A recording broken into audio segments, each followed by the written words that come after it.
All right, so continuing on in wisdom literature, and since we're shifting from Proverbs to, we're going to look at a couple of the more dialogue-based wisdom literature, looking at Job this morning.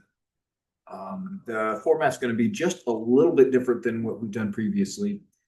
If you've got the notes, see, we have a fair amount that we're going to be talking through, but that is because we're trying to attack the entire book of Job in basically one lesson.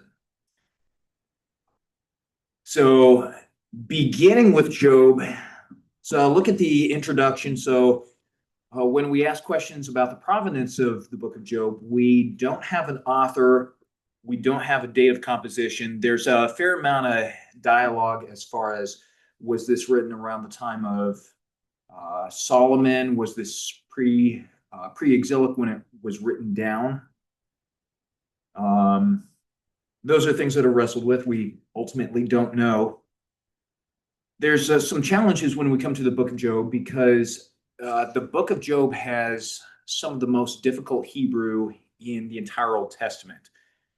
And so if you look at different translations, you will see there's a fairly widespread at some places as to how exactly different passages are translated. And when we get to some of the speeches, like Elihu's has some of the most difficult Hebrew in the entire book. So that adds a layer of challenge, adds a layer of complexity. Job has the most words that are used only once in the Hebrew Bible of any book in the Old Testament. Where does it take place? So the setting, based on where Job's three friends come from, seems to be northern Arabia. The time of Job seems to be about the time of Abraham. And why do we have this around 2000 BC? The probably biggest reason that we would conclude this is because when you come to Job, he is well established within the community. He is obviously not a young man, and he's very wealthy, very influential in his community. He loses everything, and then after we complete everything that's happening with Job, and God restores him in Job 42:16, it says, after this, Job lived 140 years and saw his sons and grandsons 4 generations. And so we can look at that and say, okay, so Job lived to probably close to 200 years old. And if we look at biblical chronology, that time frame would be associated about the time of Abraham. So we're talking prior to the writings of Moses. We're talking prior to Abraham being called. That's maybe right around that time. We're also talking really just a few centuries after the flood. And so that may have a few impacts into the book, and we'll touch on a couple of those as we go forward. Now, when we think about the book of Job, we tend to focus on some specific areas, right? So we'll look at the first two chapters and say, okay, here's all the bad things that happened to Job. We have Satan in the presence of God demanding the right to test Job.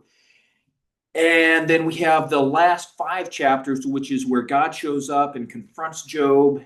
And then you have the last chapter where Job is restored. And then you have these 35 chapters in between where it's kind of like, and they do a whole lot of talking. And then God shows up. And that 35 chapter period in the middle, we generally, when we're approaching the book, kind of tend to fly over, say, okay, bad things happened, and here's the conclusion. I think that's a mistake, and when we get to the analysis, we'll talk about why. But if you look at point 2, what is the structure of the book of Job?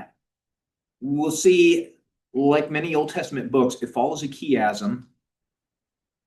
So it starts with the prologue, Here's kind of all the background that happens. And it ends with the epilogue. Okay, so those are the bookends of the book. When we zoom in a little bit, after the prologue, we have 3 cycles of dialogue. So cycle 1, chapter 3 through 14, Job begins talking, and then you have Eliphaz who speaks, Job speaks. Bildad speaks, Job speaks. Zophar speaks, Job speaks. Cycle 2, we have the same thing happening again. Eliphaz speaks, Job speaks. Bildad speaks, Job speaks. Zophar speaks, Job speaks. We come to cycle 3. Eliphaz and Bildad alternately interact with Job. So Eliphaz speaks, Job speaks. Bildad speaks, Job speaks. Zophar doesn't. And one of the things that's interesting, as you go through these cycles, with the exception of Zophar's first speech, all of the speeches just get shorter and shorter and shorter of Job's 3 friends. Job does not. He tends to speak for fairly lengthy periods of time. But you have these 3 cycles that take place. And then right in the middle, you have this wisdom poem, chapter 28.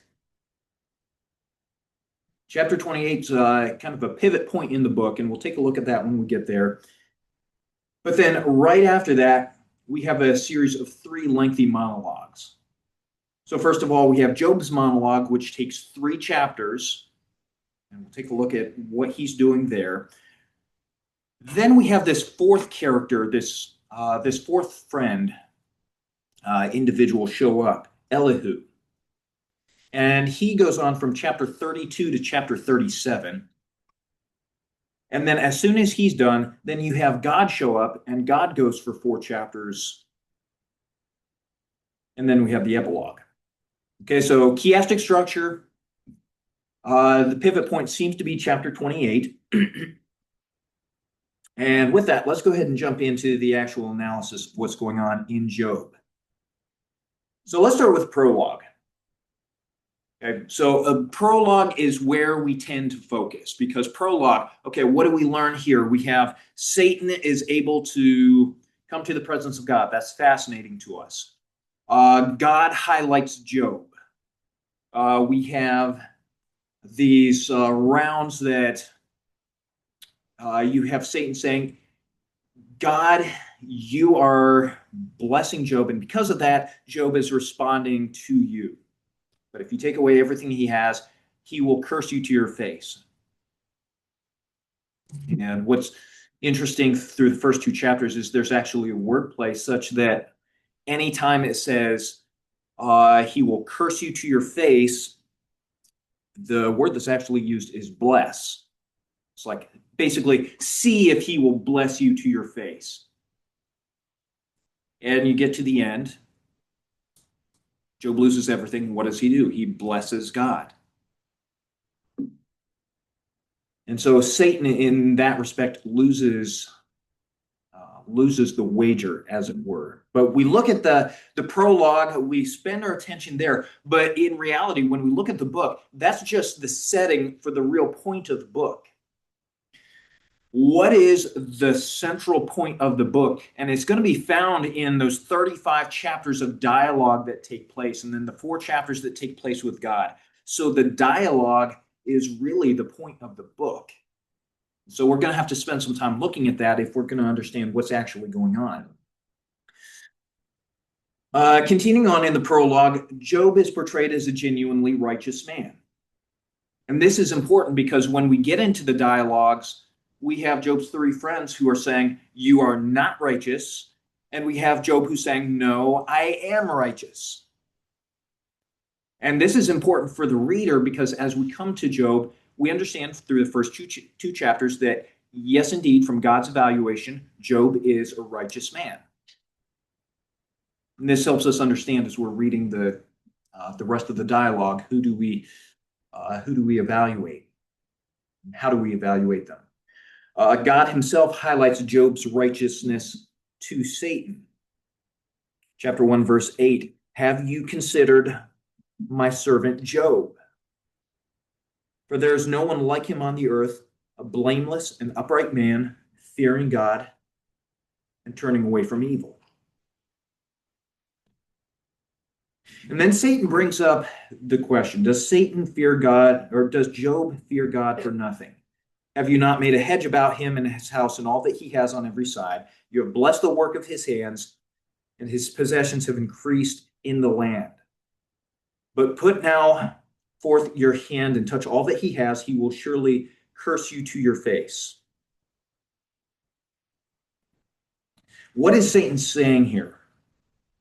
And this is actually a little bit more than just, hey, Job's happy, so he's serving you. Okay? Satan's actually doing a little bit more here, and this becomes apparent when we look at the dialogues. The worldview, and we're going to see this when we get to the three friends, when we get to Job, even Job's wife, is that if you understand how life works, you understand that you serve God, you live a righteous life, and you receive God's blessing. So you have the illustration down there. Hopefully this helps as a parallel. Everybody knows how life works. If you show up and do good work, you get paid. If for some reason you stop getting paid, you're not doing good work. And so at that point, you have a choice. Either you stop showing up, you say, curse God and die, or you start doing good work. That's your choices. And by start doing good work, what would that look like? It would look like repenting of not doing good work. Okay, so if you're not getting paid, that means you're doing something wrong, and that means you either need to forsake God and choose to pursue evil like a wicked person, or you repent of your wickedness and you turn back to God. So this is the underlying worldview of Job, his three friends, Job's wife, etc. Satan is picking up on this. So Satan's bigger point is Job is a righteous man. He is doing good work. But if Job does good work and, as it were, he doesn't get paid for it, he doesn't receive God's blessing, you're going to shatter his worldview. And he's going to have no more motivation to be a righteous man. And so with God's permission, we have the next two chapters that take place.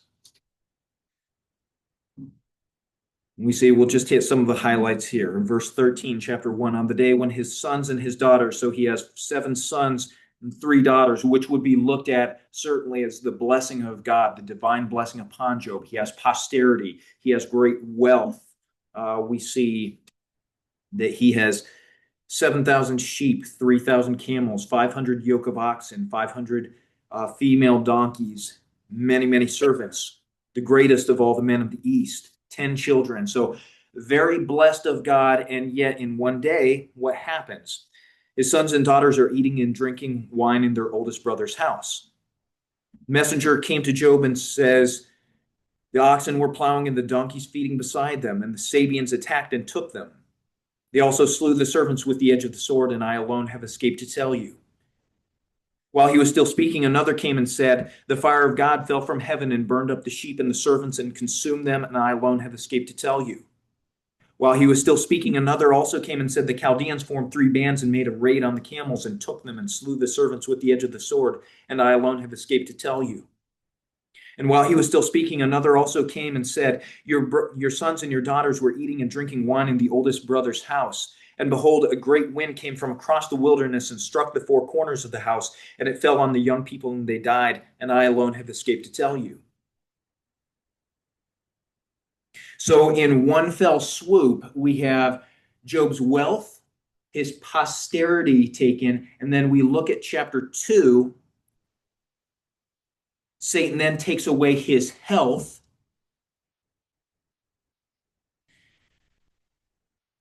And so there's Job who has lost everything, which in this culture, in this worldview, means clearly you have done something to merit divine displeasure. And yet we know Job's response. After he loses his possessions and his children, he says, naked I came from my mother's womb, and naked I shall return there. The Lord gave, and the Lord has taken away. Blessed be the name of the Lord. So he blesses the name of God. When he's suffering and he loses his health, he still does not, verse 10, does not sin with his lips.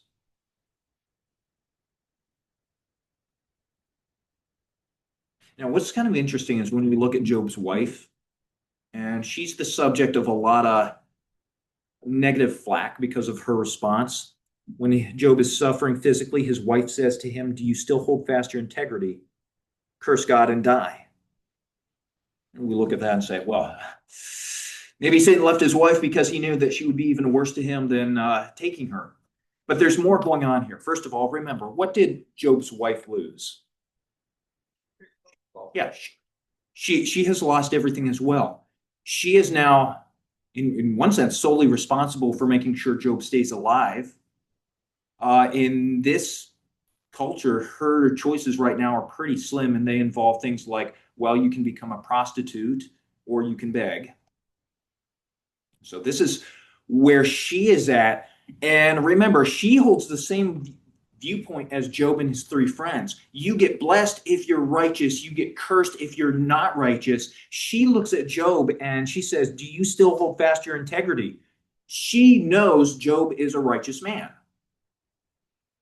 And yet she has seen her worldview completely shattered because here's my husband who's a righteous man, and yet all these bad things have happened. The worldview doesn't work anymore. What do we have to do? Her recommendation to him is just quit working for God. Curse God and die. Nothing works anymore. There's no point in holding fast to your righteousness. But Job doesn't do that. He said, you speak as one of the foolish women speak. Shall we indeed accept good from God and not accept adversity? And in all this, Job did not sin with his lips. Well, time passes. We don't know exactly how long. We know it was probably several months. How do we know that? We know that because his friends, in verse 11, heard of all this adversity that had come upon him, and they came each from his own place, Eliphaz the Temanite, Bildad the Shuhite, and Zophar the Naamite. They made an appointment together to come to sympathize with him and comfort him. Okay, so word of Job's suffering had to spread out. We have these three friends who respectively come from northwestern Arabia, northeastern Arabia, and southern Arabia, as best as we can tell. So they all collectively heard of it. They had to make a plan and coordinate to come together, and then they had to make a fairly lengthy trip to come together to meet Job. That takes a lot of planning and coordination. So we're not talking 2 days later his friends show up. We also know later in Job's speech that it talks about how his servants have rejected him, how the people of the city mock him. And so this has been a significant amount of time. We're talking probably a few months, maybe more, where Job has lost everything. And so these three friends show up to comfort Job. And we look at that and say, okay, first, yes, that's good that they're coming to comfort Job, but remember, and we're looking ahead a little bit, but their worldview is God blesses the righteous, God curses the wicked. If you're wicked, you get cursed. Job has gotten cursed, therefore he must be wicked. So how do we come together to comfort him? One of the ways we're going to do that is by seeing what sin he needs to confess. So we need to make sure that he confesses sin, and once he does that, then we will have comforted him and sympathized with him effectively. So there's an aspect of a good relationship dynamic as they're coming towards him, but at the same time, their worldview is completely inaccurate. So because of this, their counsel is going to be skewed.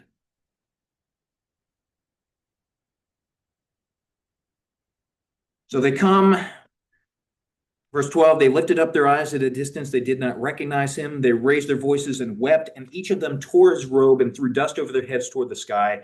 When they had sat down on the ground with him for 7 days and 7 nights, with no one speaking a word to him, they saw that his pain was very great. Okay, so they're sitting with him, and sometimes you'll hear the application. Okay, here's these three friends. They are just a comforting presence with Job, which to a certain extent, that's true. But by the same token, they're sitting there. The expectation is we're sitting here for 7 days because Job has sinned. Once Job begins speaking, he can confess his sins and he can repent before God. And then once that happens, we can move forward. Things will get better for him. That never happens. When we get to chapter 3, we see Job's response is just one of complete despair. I just want to die. And so once that happens, that triggers the 3 cycles of dialogue that we have, where Eliphaz, Bildad, and Zophar then respectively each start saying, well, Job, you're suffering because of your sin. Job, righteous people don't suffer. Job, if you want to get better, you need to repent. And as you look through these dialogues, you'll see they start out, in one sense, Eliphaz starts out relatively minor, although he has some really cruel jabs that he puts in with his first speech. As you continue, the dialogues get more and more aggressive and harsh and detached and deranged as they are verbally taking Job and shaking him, saying, do you not understand this? You are unrighteous. And if you don't confess your sins, you are never going to get healed. You are never going to get restored. So confess your sins, you sinner. And by the time you get to the 3rd cycle, it is incredibly acidic and caustic. Well, let's talk a minute about the argument style, because this is really, I think, key to understanding the book and what's going on here. Because you can look through what the 3 friends say, and you're reading through them and you go, okay, they're saying some things here and there, but they say a lot of things that seem to be more or less accurate. And as we're looking at the book, their argument style is kind of odd. I don't know if you've ever noticed this. Sometimes it seems like they're kind of talking past each other a little bit, or it seems kind of very detached in their arguments. In some respects, it almost seems like they're citing Proverbs or something like that. There's a very good reason for that, because that is what they're doing. So remember, we're looking at, this is probably about 2000 BC. So this is prior to Moses. This is prior to the writing down of the law. How did people live at that time?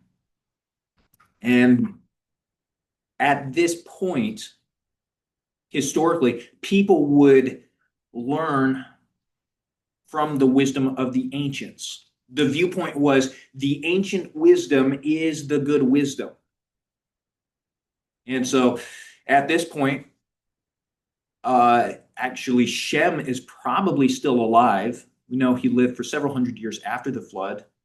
There are indications from some of the Jewish writings that Shem operated, in essence, a school of prophecy for several hundred years. Shem would have been alive when Isaac was born.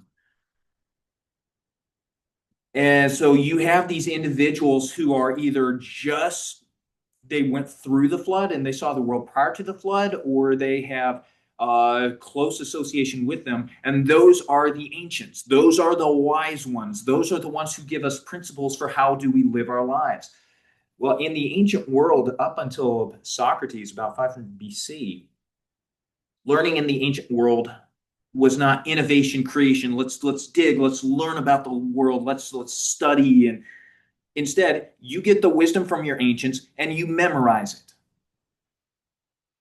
And then you declare, and then you pass on that wisdom to your children, and they will pass on that same body of wisdom to their children. So you learn from the ancients. You don't develop it. You don't improve it. And that's why when you look at some of Job's friends' arguments, they talk about the wisdom of the ancients. And so if you're arguing, how do you win the argument? It's not by making clever Socratic connections and logical connections and then, haha, here's the answer. Rather, it's you prove that you have the wisdom of the ancients on your side. And so as you look through, especially Eliphaz, Bildad, and Zophar, Job every once in a while will do some of these, but you'll get these wisdom recitations. So these would be Proverbs, principles about life, principles about God that the three friends are quoting. So these Proverbs had not been written down at that point. No, these would be oral tradition that was passed on, a body of oral knowledge. And so how do you know a wise man? Well, he has a tremendous body of oral wisdom. And so when we read this, you'll read and you'll see some parts where it's like, man, Eliphaz or Zophar, they seem really aggressive and angry and personal. And all of a sudden, it's almost like it shifts. And it's this proverbial something. So for instance, let's see.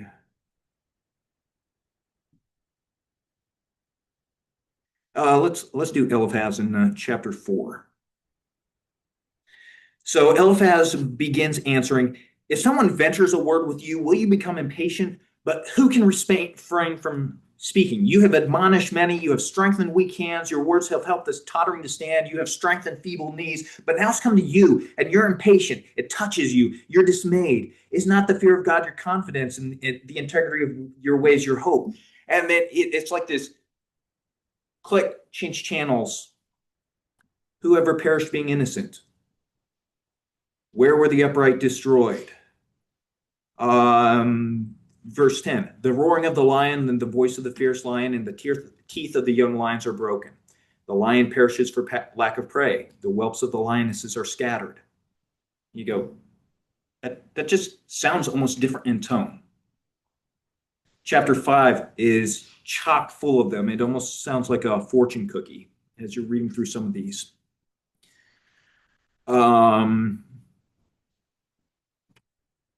I've seen the foolish taking root. Chapter 5, verse 3, I cursed his abode immediately. His sons are far from safety. They're even oppressed in the gate. There's no deliverer. His harvest, the hungry devour and take it to a place of thorns. The schemer is eager for their wealth. For affliction doesn't come from the dust, nor does trouble sprout from the ground. For man is born for trouble as sparks fly upward. Are you talking to Job? Like, what argument are you making? And what Eliphaz is doing here is he's taking the body of wisdom that just everybody knew, and he's seeking to build this argument showing that all the wisdom is on my side. Righteous are blessed, wicked are cursed. And this is why Job and his friends seem to be talking past each other so much, because the three friends are committed to the wisdom of the ancients, and they just keep spouting it and keep spouting it and keep spouting it. And then when you see them actually talk to Job, their true character comes out. The three friends are trying to convince Job of his heresy, because here's Job saying, yes, I know the wisdom of the ancients, but look, I'm righteous and I'm suffering. And then here's a whole bunch of wicked people and they're not suffering. And the friends mentally just kind of lock in. It's like, no, the righteous are blessed. The wicked are cursed. The righteous are blessed. The wicked are cursed. And Job is saying, but it's not like that. And they're saying, yes, it is. It is like that, Job. You are wicked. Wicked people are cursed, and they will not engage with his arguments. And so they're overwhelming him with these wise sayings, or they're trying to. The implication we can pull from this is Job's three friends, their statements don't demonstrate their moral quality. It's not that these are wise, godly, compassionate men who are just starting to get kind of frustrated. Instead, when you look at what they directly say to Job, you see they're trying to demonstrate their intellectual mastery of received wisdom. I'm wise, Job, you're not. Hear wisdom from me, and not from me, from the ancients. But when you look at what they actually say to Job, you see cruelty, you see inflexibility, you see that they are deceived in how they approach the situation, how they approach Job. Even in chapter 5, verse 3 and verse 4. Eliphaz says, I have seen the foolish taking root. I cursed his abode immediately. What's true of the foolish? His sons are far from safety. They are oppressed in the gate, or they are crushed in the gate, and there's no one who can save them. What's the subtext to that? Job, you're unrighteous. But the foolish one, what happens to his sons? They die. Job, your sons died because you are foolish. That's what he's saying.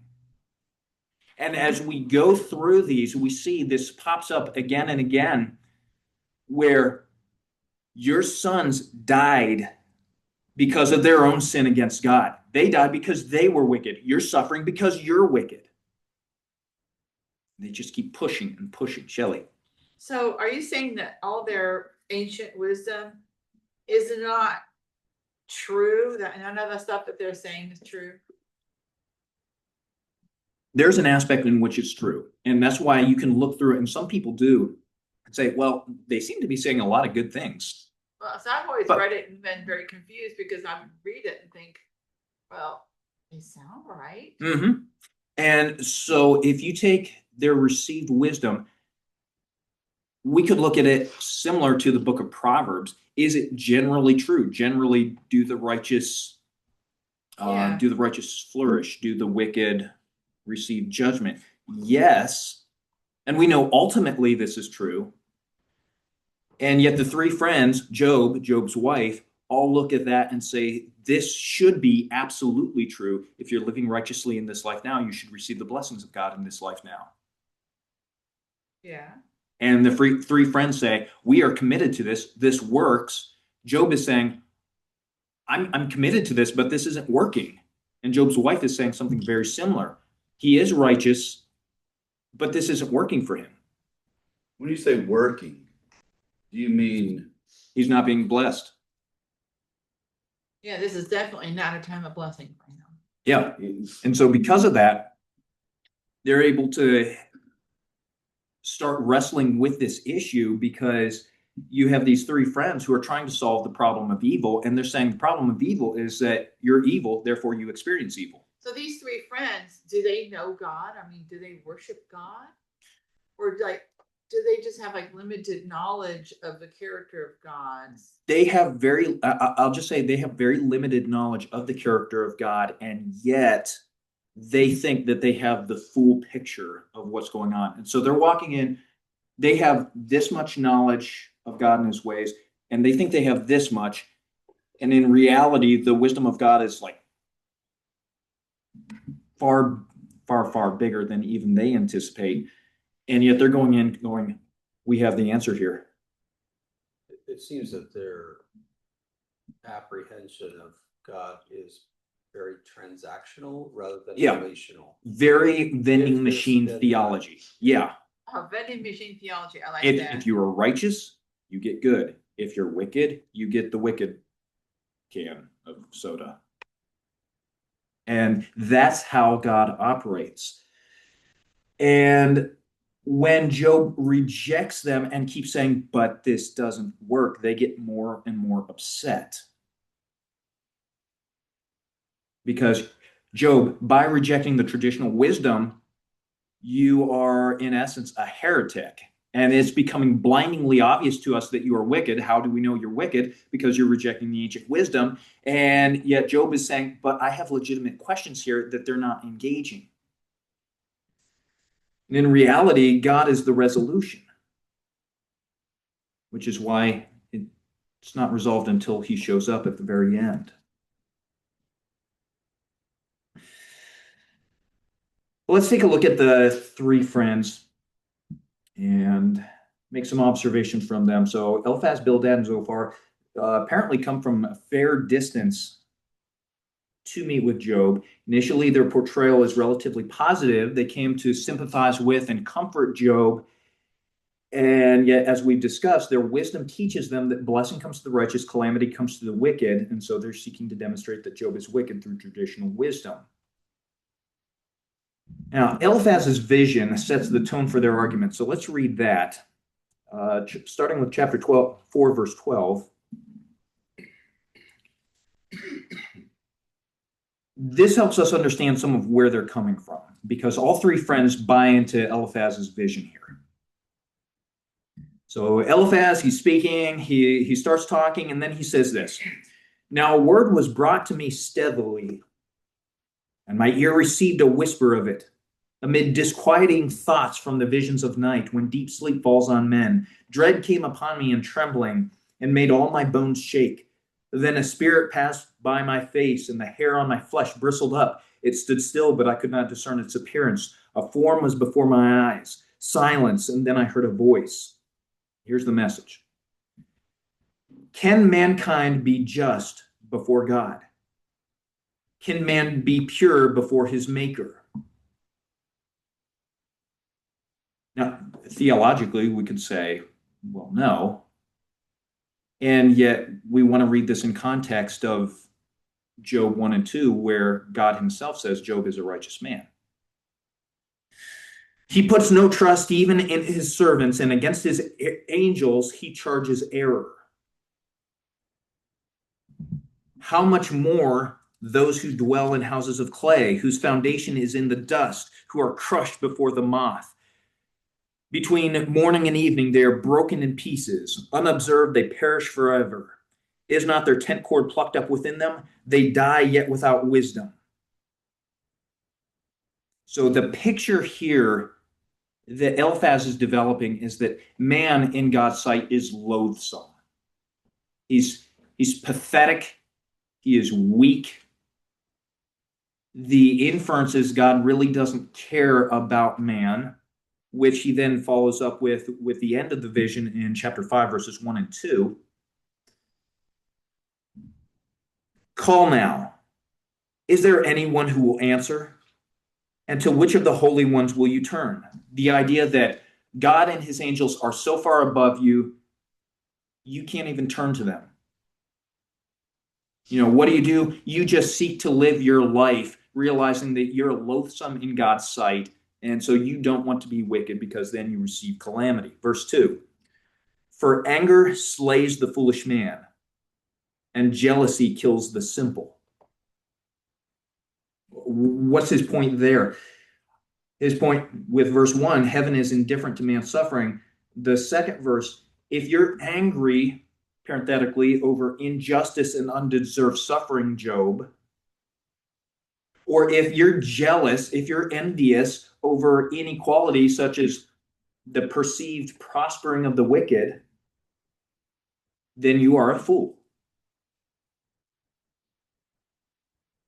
So Job, understand this as they're going in. They're going, if you're angry at God, if you're jealous over, I think that I'm righteous and I'm doing poorly, and here's a wicked man and he's doing really well. If you're thinking that way, you are a fool.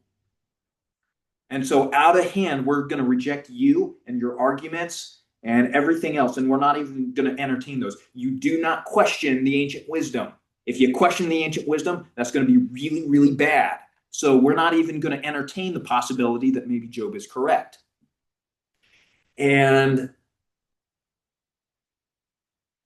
if you're questioning us, our truth, you need to repent and submit. This is why then the cycles get increasingly cruel, unhinged, impatient, and desperate to demonstrate that Job is sinful, such that in Eliphaz's final speech, he just starts throwing allegations and accusations and just, here's all the wicked things you're doing, Job. And it's almost like Eliphaz has lost his mind. He's just spewing.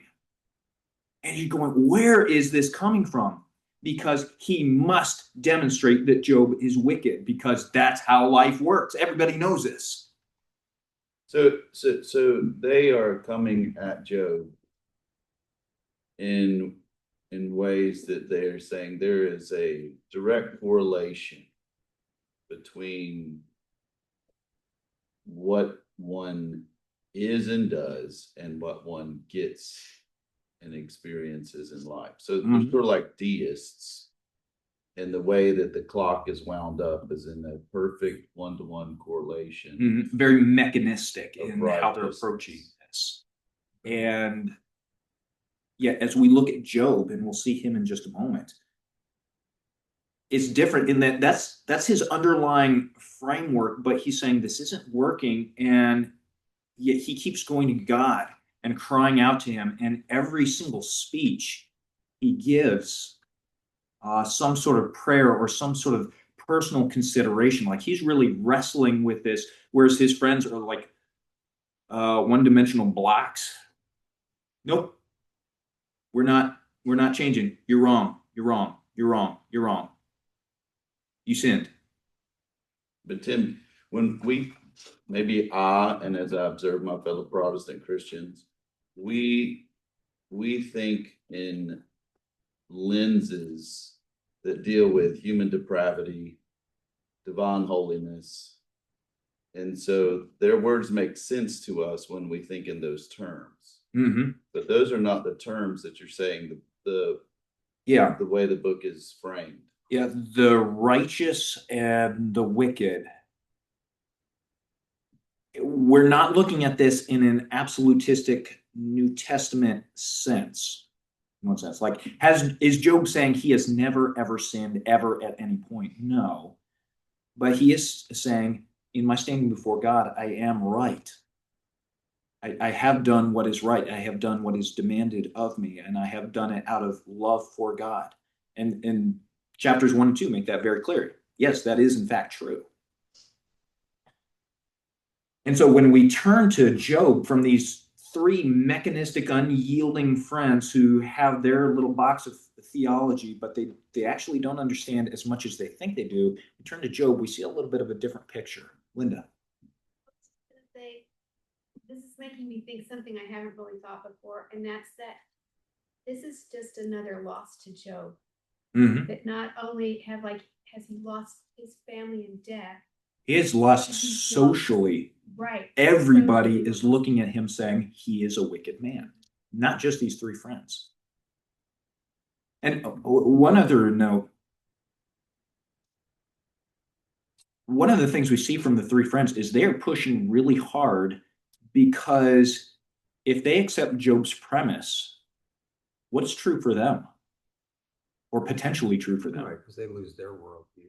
Yeah. But I kind of get the sense that, I mean, even in this part just went through in chapter 4 with this secret message from, a spirit, whether we're call it a vision, a lot of times they're quoting this wisdom literature, but this seems to be like Satan's still in there. He's taken all this from Job with permission, and now he's brought the friends together, and he's encouraging them to think. Yeah, validating their beliefs. Saying, take this message. Yeah, and then you have all three friends who are buying into that, and it's consistent. Right. Yeah, it sounds right to them. It matches their worldview. There's a number of commentators who think what he actually saw was a demon. Yeah, because of the message that's given.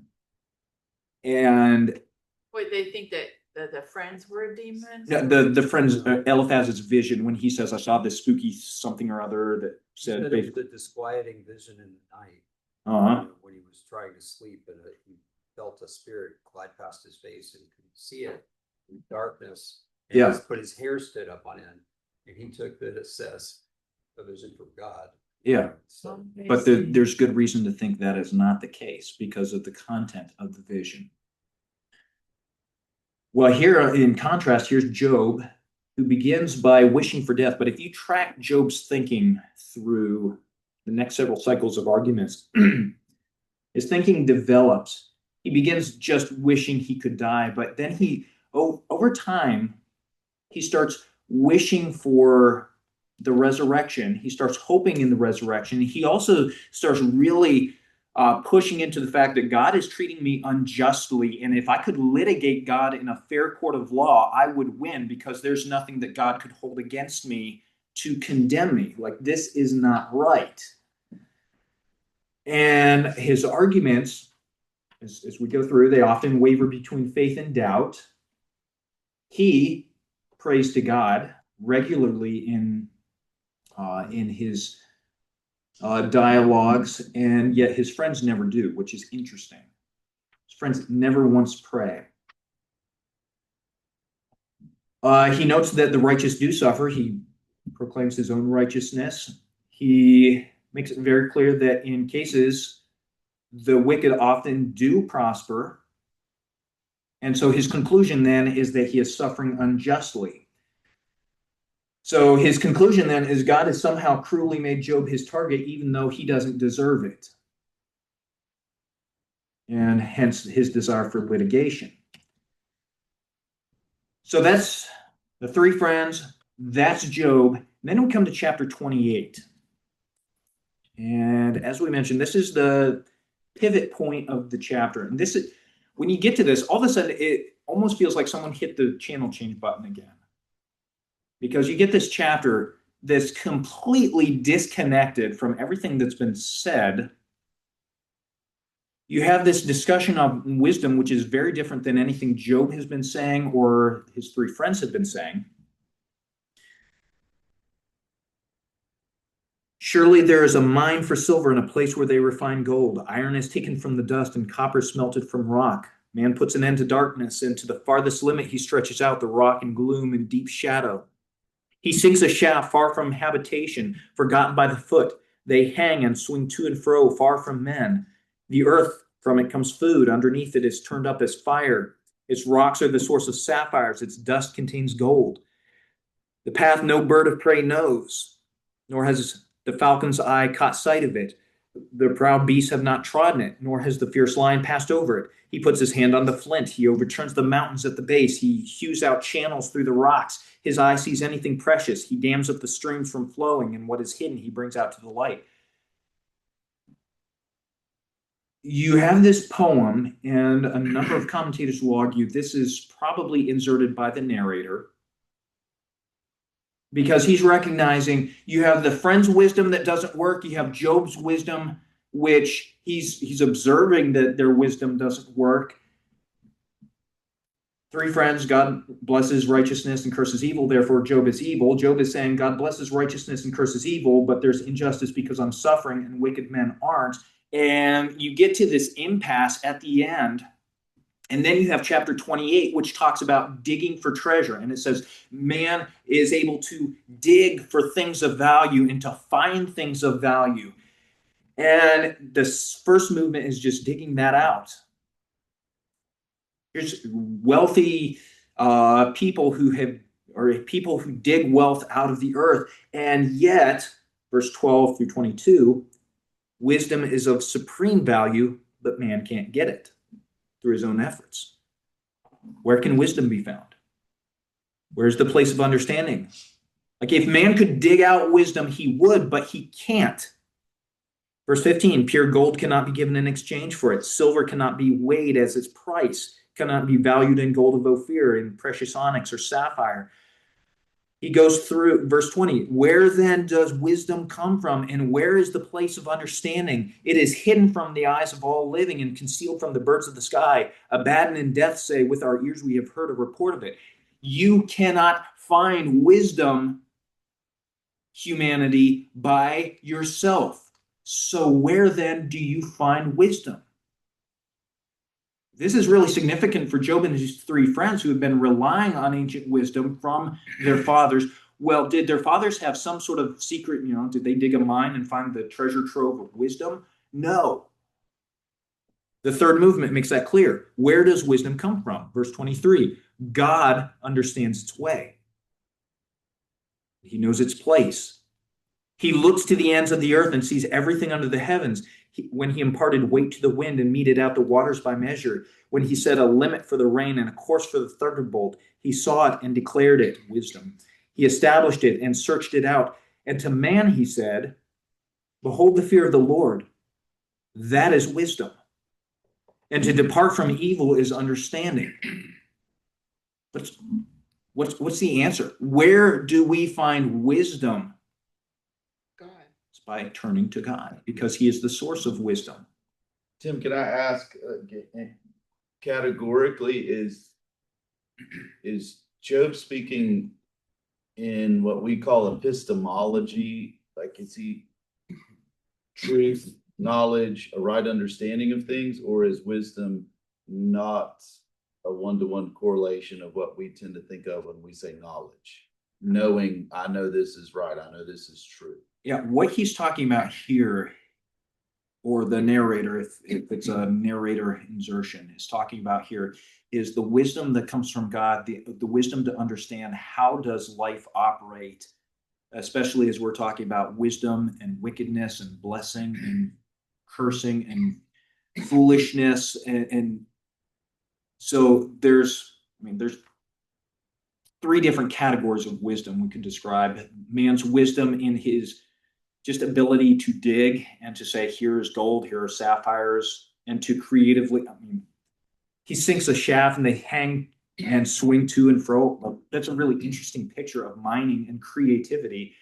And yet, the second category, how does life operate? The wisdom of Proverbs, for instance, man can't attain that by himself. It has to be revealed by God. And then the third category would be, well, why do we need to turn to God? It's because third category, God is the source of wisdom. He has created wisdom. So if you want wisdom for how to view life, you need to go to God. So, and I guess I'm asking in two ways. Like, is it accurate for us to read this and to therefore say a true epistemology of life as it really is dependent upon going to God for the true knowledge of life as it really is? Yes, and that's where this is the pivot point of the book, because you have the four who have been arguing about wisdom. The three think they have it. Job thinks he has it, but it's not working. And yet they've been working from their own understanding to try to get to wisdom. Here you have, well, where does wisdom come from? It doesn't come from man. It has to be revealed. So it has to come from God, which then feeds into the second half of the book. Because what then do we see? We have these three major dialogue or three major monologues that take place. We're going to see this is very, very significant, because we have chapters 29 through 31 where Job, it shifts back to Job. Here's Job saying in chapter 29, I remember the blessing of my past. Chapter 30, but now look at the suffering of the present. In chapter 31, but I did nothing wrong. In chapter 31, he just lists, here's all the things that I did right. Here's everything. I haven't changed it. You can ask anybody. I didn't change anything.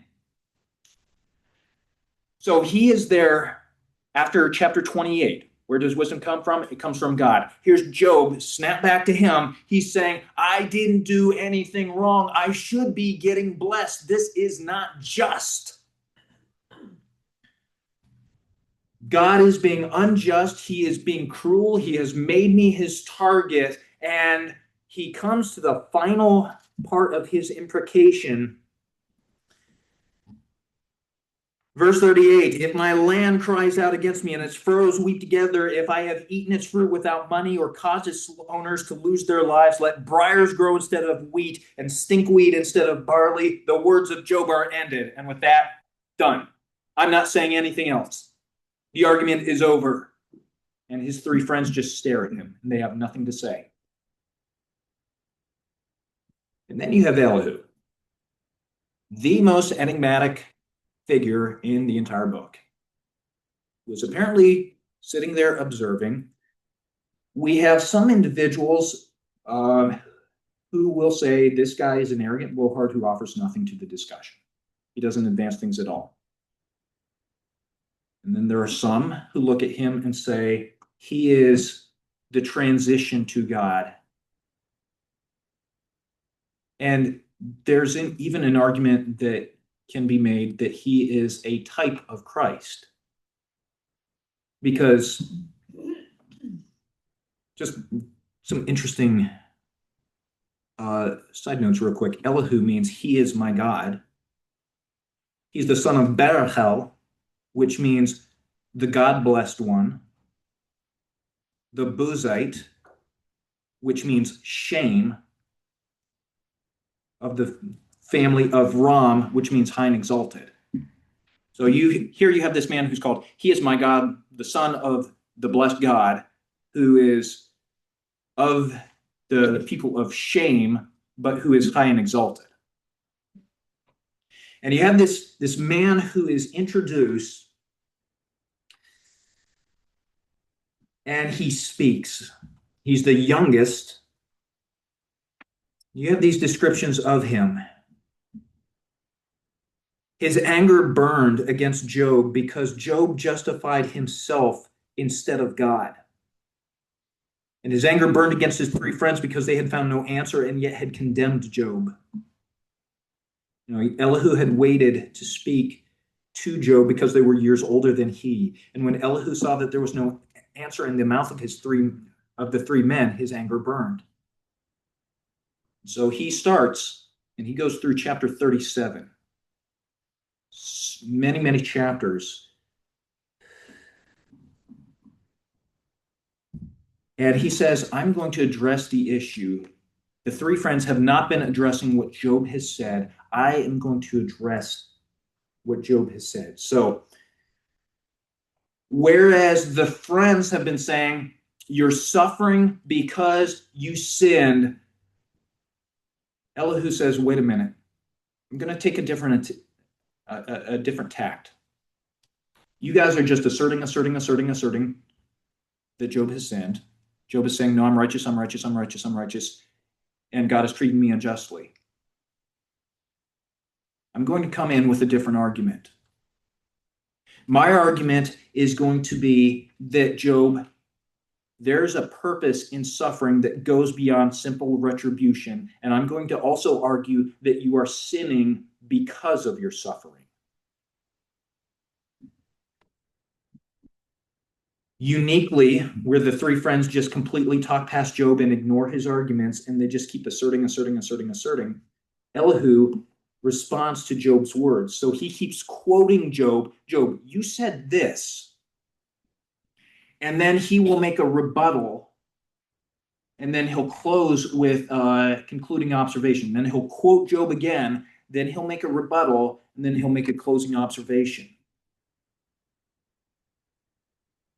He argues as he goes through some of the highlights that God provides instruction through many sources. For chapter 33, verses 13 through 26. Why do you complain against him that he does not give an account of all his doings? Indeed, God speaks once or twice and no one notices it. Parenthetically, sometimes through a dream, a vision of the night, when men are sleeping. He gives men truth to turn them from pride and keep his soul back from the pit. Sometimes, verse 19, man is chastened with pain on his bed. And his soul, verse 22, is brought near to the pit, and his life to those who bring death. Then he says this, if there is an angel or a messenger, possibly, as mediator for him, 1 out of 1,000 to remind a man what is right for him, let him be gracious to him and say, deliver him from going down to the pit. I have found a ransom, and he will be restored. What is he saying? He's saying, God speaks sometimes through dreams, and sometimes he communicates through suffering. But what you need, Job, is an interpreter who explains what is God doing through this. And if you're one of the 1,000 people suffering, and you get the mediator to tell you, then you can change and you can grow.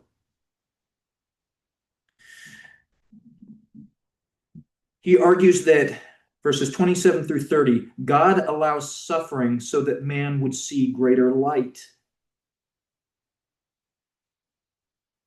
He states that Job is responding to God like the wicked do because he is saying that it doesn't benefit him to follow God. Chapter 34, verses 5 through 9. Job has said, I'm righteous. God has taken away my right. Should I lie concerning my right? My wound is incurable, although I'm without transgression. What man is like Job, who drinks up derision like water, who goes in the company with workers of iniquity and walks with the wicked man? He's saying, Job, you're talking like wicked man, because ultimately when you say that, verse 9, you're saying it profits a man nothing when he is pleased with God. He's saying, Job, that's not right. He emphasizes the character of God and the need to receive instruction from God. That's a major theme within Elihu, and that's a theme that God then picks up.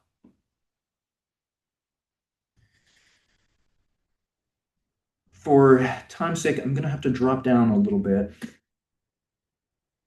But his point is that God brings affliction to instruct. And when there is affliction, there is a choice. Either the person says, I reject God as my maker, and I'm going to live my own life the way that I think is best, or you submit to God in humility and you seek his instruction. And if you have sinned, you confess that and repent. But you learn through the affliction. And that's your choice, Job. So is he, I feel like he's closer than the other guys. I would argue, yes, far, far closer, because then we get to God. We have 4 chapters. God speaking to Elihu, and what's really interesting. So the people who view Elihu as just an arrogant blowhard who has nothing to add, they'll say, look, God doesn't even address Elihu. Like, he addresses the 3 friends, but to Elihu, he gives the ultimate slap in the face. He just completely ignores him. Everybody ignores Elihu. That, I do not believe, is what's going on here. What chapter are you talking about? God comes in chapter 38. Instead, what God does is he takes Elihu's arguments and he advances them.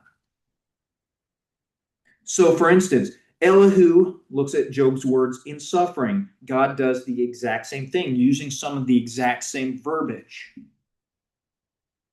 Elihu looks at Job's defense of his righteousness at the expense of God's righteousness. God does the same thing. Elihu looks at the glory in the incomprehensibility of God as he's going through his argument, and God does the same thing. Elihu talks about the knowledge of God's ways. Elihu does the same thing. Elihu talks about his care over God's care over his creation. God does the same thing. And so God uses Elihu's language, some of the exact same verbiage, when both of them say, you are striving against God, you are condemning God, you are speaking using words without knowledge. Both of them use that phraseology. Both of them refer specifically to Job's self-righteousness. And so the picture that seems to be constructed is God saying, okay, Elihu, you spoke truth. Now step aside, and I'm going to move in, and I'm going to give full truth, full disclosure. This is who I am. And so we have these 4 chapters where, first of all, God talks about his wisdom in all of creation in ways that often man doesn't understand. He talks about how he uses calamities to bring life, floods to bring life to parched desert. Okay, Job, you think you know what's going on? I have to take care of every aspect of creation. I know what I'm doing. chapter 38. Chapter 39, he talks about some really stupid animals who have no wisdom whatsoever. And yet he takes care of them and protects them and gives them what they need in his wisdom so that they, without wisdom, can live. And at the midway point here, Job confesses his insignificance to God. He says, behold, I am insignificant. What can I reply to you? I lay my hand on my mouth. Once I have spoken and I will not answer. Even twice I will add nothing more. Okay, basically, I'm done. I'm not talking any further. And God says, no, that's not enough. Let's go again, Job. Stand up. You think you have something to contend with me? Let's talk about Behemoth and Leviathan. And we go, what are they? Without going into all the, I would suggest they are dinosaurs. The most dangerous and the most deadly on both land and sea. And here's God saying, Job, look at Behemoth. Look at Leviathan. Can you control them? Can you operate them? Can you do anything at all with them? No, you can't. Can you? Because you're just a man. And yet I control all of that. So can you not look at them and say, God is taking care of them so he can take care of something much, much less physically and take care of me? Does he not know what he is doing?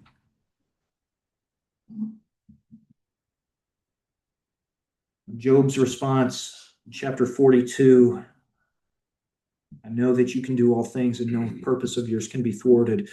Who is this that hides counsel without knowledge? Yeah, I declared that which I did not understand. Things which were too wonderful for me, which I did not know. Here now, I will speak. I will ask you. You instruct me. There's that theme of instruction from God. I have heard of you by the hearing of my ear, but now my eye sees you. Therefore I retract, I repent in dust and ashes. So he confesses his lack of knowledge before God, along with his willingness to accept instruction from God. He understood that he had nothing compared to the wisdom of God, and that his perception of, well, God, you're not being fair.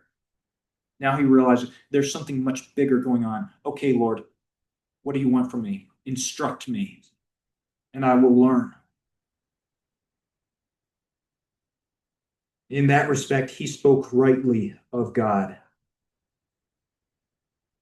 Eliphaz, Bildad, and Zophar are then soundly rebuked by God.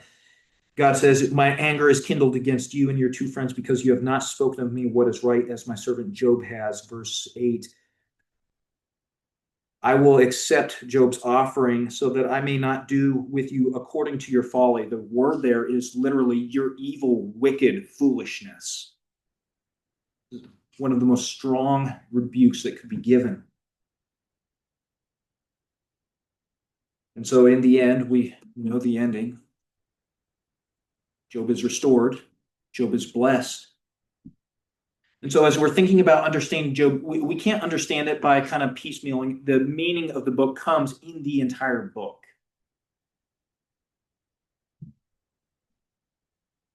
The entire series of dialogues together provide the meaning of Job.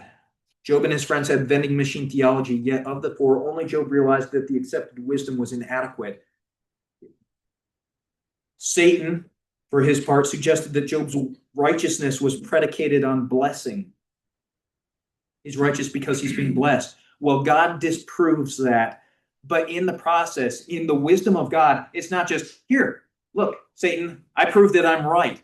Instead, he used that test to expand the understanding of Job such that by the end, he doesn't just get restored. He gets double back what he had previously.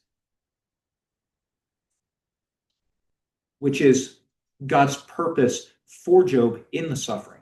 There's an ultimate greater blessing that's coming, which, by the way, is true for every believer. The real takeaway from the book of Job is we can be in suffering and we can say, God, this isn't right. You should not be doing this to me. And we're accepting the theology of Job and his friends. But if we understand through Elihu what our response is to be, we bow before him and say, okay, Lord, instruct me.